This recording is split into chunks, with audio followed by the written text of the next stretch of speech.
Nous allons aller dans le secteur ouest de la France pour rencontrer un spécialiste de la réincarnation, Jean-Louis Victor. Tout d'abord, je suppose que tout le monde sait ce qu'est la réincarnation.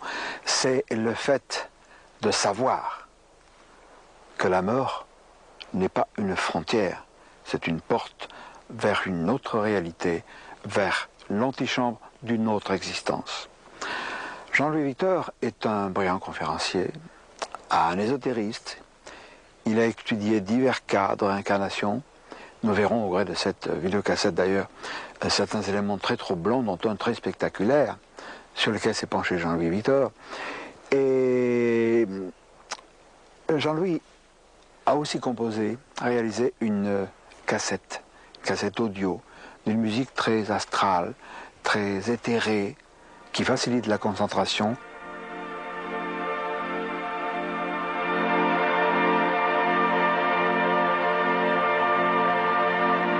Avant de parler de la réincarnation, il faut parler un petit peu de ce qui nous amène à poser le problème.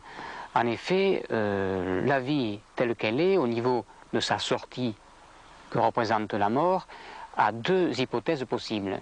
Où il n'y a rien après la vie, et à ce moment-là, ça ne vaut absolument pas le coup de vivre, c'est évident, puisque la vie se résumant à boire, manger, dormir, travailler, souffrir pour rien à la sortie, ça ne vaut vraiment pas le coup de vivre.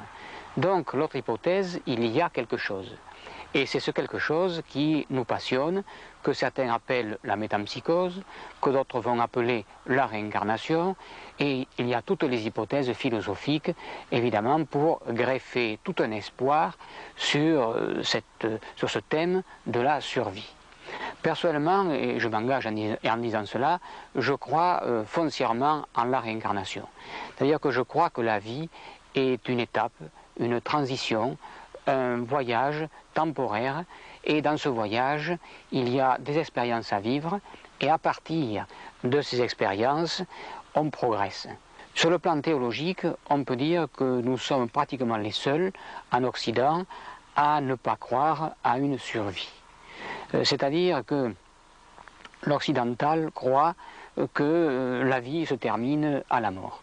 Or, les autres civilisations, et les civilisations très anciennes, ont toujours conçu un espoir sur la survie. Et effectivement, ils ont basé leur théorie sur des concepts, sur des preuves, sur ce qu'on appelle la sagesse expérimentale, qui permet d'approcher l'au-delà et ses possibilités. Sur le plan théologique, on peut dire que nous sommes en déphasage sur ce sujet en raison de l'Église. Et nous nous trouvons en 553 avec une ambiance représentée par ce que l'on appelle un schisme qui se préparait dans l'Église. D'un côté, il y avait les traditionalistes, ça c'est pas nouveau, le thème continue actuellement. D'un côté, il y avait les traditionalistes, fidèles au Père de l'Église, qui croyaient en la réincarnation, et de l'autre côté, il y avait les fidèles au patriarche de Constantinople, qui s'appelait Ménas, et qui ne croyaient pas à la réincarnation pour une raison extrêmement simple, qui est celle-ci: l'empereur Justinien Ier, qui était à l'époque l'empereur de cette région, pensait que les ouvriers qui croyaient à la réincarnation travaillaient beaucoup moins que les autres, car il disait que ce qu'ils ne font pas dans cette vie, ils le feront dans une autre. C'est vrai que ce n'était pas très rentable, et déjà l'idée de réincarnation était jugée subversive. Donc une réunion a lieu en Ménas, patriarche de Constantinople, Justinien Ier et le pape qui s'appelait Vigile, et on décide, à 3 niveaux supérieurs, de retirer des Écritures l'idée de réincarnation. Le concile a lieu, comme je vous l'ai dit, en 553, et fut retirée définitivement l'idée de réincarnation à partir de ce concile. J'ai été en contact, figurez-vous, avec des avocats de Paul VI à l'époque, et on a longuement discuté sur ce thème de la réincarnation. Et je lui dis, vous ne pouvez absolument pas ignorer ce concile de Constantinople qui a arrêté l'évolution de cette pensée religieuse et philosophique.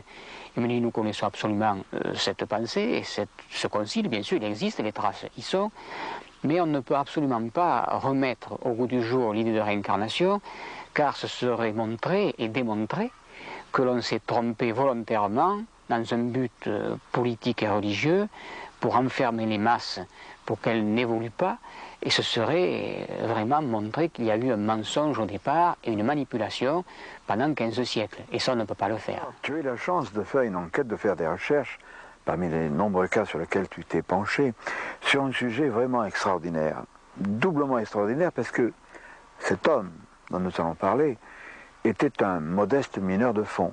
Il s'agit de Augustin le Sage. Alors ça, c'est fabuleux. Oui. L'histoire d'Augustin le Sage fait partie des grandes preuves appuyant l'idée de réincarnation. Le Sage est né en 1876 et mort en 1954. C'est donc très récent, et ma grand-mère maternelle, qui était Jeanne de Laval, a étudié ce cas. Toute une équipe, dont le docteur Rosti, le professeur Charles Richet, qui était prix Nobel de médecine, a étudié ce cas. Un cas extrêmement curieux. Il est donc né en 1876 dans le nord de la France, région du Pas-de-Calais. Jusqu'à l'âge de 35 ans, rien n'est venu troubler sa vie. Une vie extrêmement simple, modeste, difficile. Il faut se représenter en deux mots ce qu'était cette existence des mineurs de fond de l'époque. Les chevaux tiraient les wagonnets au fond de la mine. La noirceur était partout. Le matin, il se levait de bonne heure, il faisait nuit. Il travaillait au fond de la mine, il faisait nuit.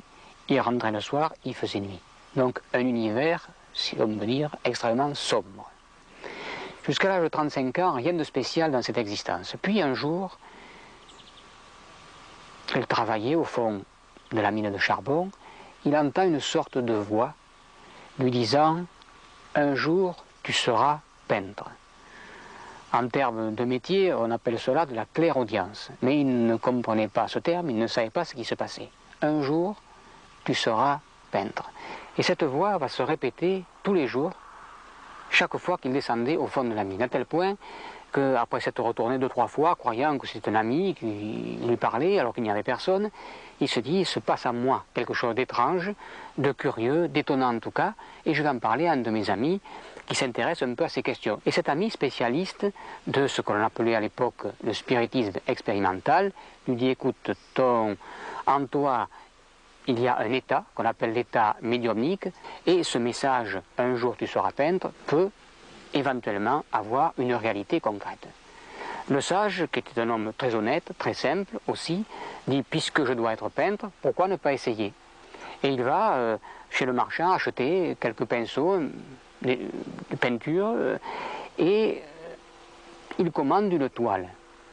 Dans la commande, le marchand se trompe, et au lieu de lui livrer une toile toute petite, de la grandeur d'une feuille de papier canson, 21,7 m, pour essayer en tout cas, on lui livre une toile qui faisait 3 mètres sur 3, c'est-à-dire 9 mètres carrés. Quand il voit cette toile livrée, il la déroule, il la fixe par conscience sur le mur de sa cuisine, et il s'étonne en disant, est-ce que je vais badigeonner ou est-ce que je vais peindre? Et c'est à ce moment-là que son ami qui s'intéressait au spiritisme était là, commence à déboucher les couleurs et lui dit, attendons. Et le sage lui dit, mais qu'est-ce que tu veux que je fasse? Je ne sais pas dessiner un pot de fleurs, on a une surface de 9 mètres carrés, qu'est-ce qu'on va pouvoir faire? Il se recueille, il prie et demande à cette voix d'intervenir si elle existe.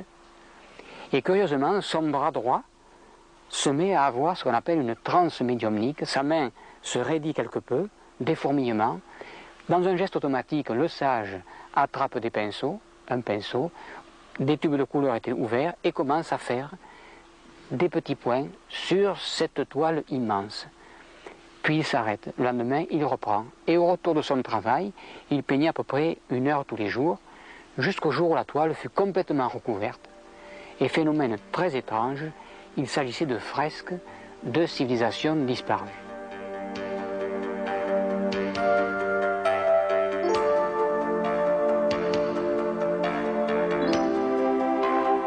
Il a fallu d'ailleurs des égyptologues érudits pour traduire le contenu et le message des toiles de Le Sage.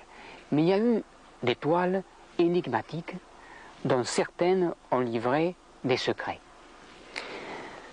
Une d'entre elles s'appelle la moisson égyptienne.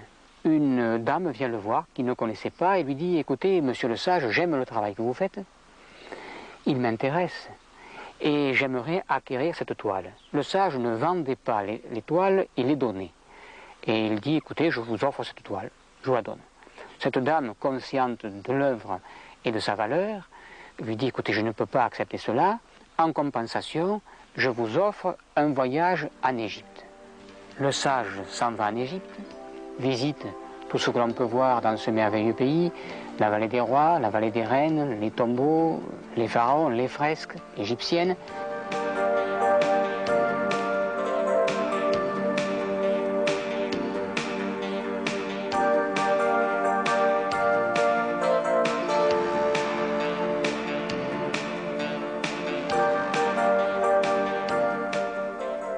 Le guide égyptien, tout à coup, dit au groupe dont faisait partie Le Sage, si cela peut vous faire plaisir, j'ai un tombeau à vous faire découvrir qui s'appelle le tombeau de Ména. Qui était Ména? Ména était un artiste peintre ayant vécu au temps de Ramsès II et qui avait obtenu l'autorisation du pharaon de réaliser son propre tombeau. Ce tombeau venait tout juste d'être ouvert et découvert et ouvert à la circulation des touristes. Personne ne l'avait vu. Il n'existait aucune reproduction extérieure sur le plan des journaux, par exemple. Le Sage et son groupe font partie des premiers invités, en quelque sorte, ayant eu l'autorisation de descendre dans le tombeau. Quelle ne fut pas la surprise de Le Sage lorsque, à peine descendu au fond du tombeau, il retrouve la fresque de la moisson égyptienne qu'il avait lui-même réalisée avant de partir en Égypte. Il faut quand même, je crois, demander à Le Sage ce qu'il pensait de ce choc qu'il a reçu dans cette preuve en Égypte. Le Sage pensait qu'il était la réincarnation de Ména. En tout cas, sur la réincarnation, l'avenir est là pour montrer qu'il y a une autre réalité, au-delà de l'apparence, au-delà des structures et au-delà de la vie quotidienne.